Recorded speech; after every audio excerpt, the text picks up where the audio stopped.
3, 2, 1. Woohoo! Yeah! Wow! So, pero sa actually kasi pinag-aagawan na namin si Papa. Ang may iba tama, akala nila nagsiselos ako sa'yo. Pero hindi. Oo, ayaw kuhanin mo. Oo, hindi yun. Nagsiselos talaga siya because nagugulo na yung routine ni Patrick tsaka ni Max. And reaction lang sa poster. It's so nice!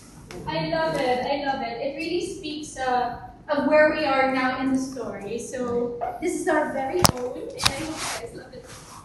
Carla. Pinaganda. And,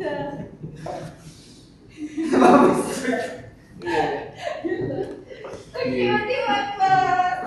Alright. Photo na lang siguro. Yan talaga yung dynamics natin eh. Hindi pwedeng may maiwan na isa. Yan talaga. Ano to eh. Ay, ano na yan.